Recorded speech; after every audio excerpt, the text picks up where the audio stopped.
jamana a premier ministre ni o bɛ tali kɛ Dr Choguel Kokala Mayiga la bɛɛ k'a fɔ an ka président transition colonel Assimi Goïta a kɔni a y'ale bisimila a ka jabala la bi Dr Choguel Kokala Mayiga bɛɛ k'a fɔ premier ministre a kɔni bisimila bi jumadonya in na novembre kalo tile 25 san 2022 k'i b'a ye k'a fɔ kabi waati jana a kɔni kalo damadɔ kɔni kɛ a bɛ sigi la ani ka i lafiɲɛ a ka kɛnɛya ko la i b'a ye k'a fɔ Dr Choguel Kokala Mayiga premier ministre k'i b'a ye k'a fɔ a kɔni a bɔlen bi a ka kungilela fɔlɔ kɔni kɛla yɔrɔ o ye ka taga jamana ɲɛmaa colonel Assimi Goïta ka taa foli bila a la o n'a ye ɲɔgɔn ye ka se ka babu fana kɛ k'i b'a ye k'a fɔ ni yɛrɛ ye Dr Choguel Kokala Mayiga i b'a ye k'a fɔ ala la a jɔlen bɛ a sen kan a bɛ forme na kosɛbɛ o kɔfɛ tuguni wa a fari ka kɛnɛ a yɛrɛ la kosɛbɛ wa a nisɔn fana ka di bi ne nana président voir ka barkada alina ato soldats ni civils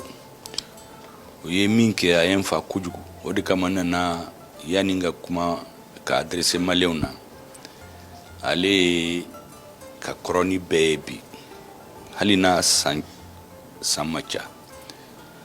an ka président kɔrɔ y'a fɔ c'est l'aîné sans être le plus ancien ne n'a fɔ ka barikada k'a fɔ a ye ko bi n farikolo ka ɲi donc n bɛ se ka baara daminɛ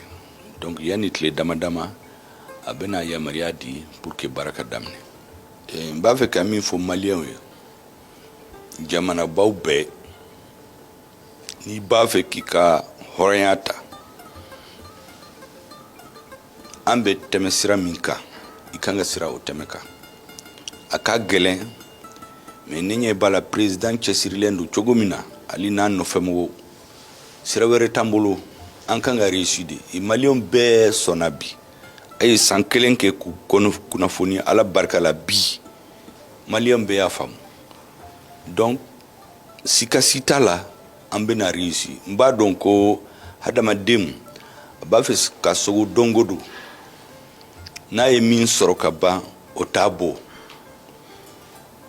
a bɛ miiri fɛn wɛrɛ la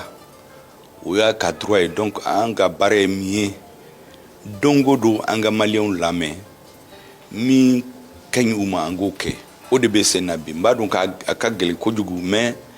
an bɛna se ala barika la ni président Baɲɛ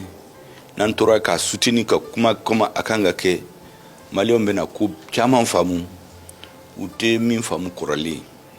a y'a dɔn 2021 a ye baara min kɛ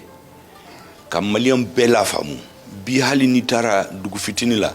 bɛɛ kɛra géopoliticien bɛɛ bɛ fɛn bɛɛ faamu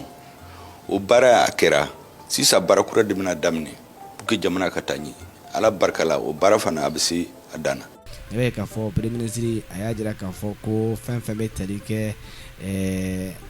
ani jamana ɲɛmaa fana ka babu la ko i b'a ye k'a fɔ a ka kɛnɛyako la bi ko a b'a fɔ ko alhamdulilayi tare wa a ye a sago caman sɔrɔ kɛnɛya la bi kosɛbɛ i b'a jira k'a fɔ ko baara kɔni a jola kosɛbɛ an bɛ don min na i ko bi o de kama a yɛrɛ ye wulikajɔ kɛ ka se ka taa kuluba ka taa ɲɛ da jamana ɲɛmaa fana kan ka se ka babu kɛ ni a ye i b'a ye k'a fɔ fana mun bɛ tali kɛ premier ministre fana la a ka hakilina la fɛn fɛn bɛ kuma jamana in ka kɛ kelen bolo kan jamana in ka kɛ a yɛrɛ ta ye wa foyi si kana se ka don jamana in kɔnɔ ka yɛlɛma walima ka autonomie k'a bila minɛn kɔnɔ a ye i sinsin o fana kan jamana i b'a ye k'a fɔ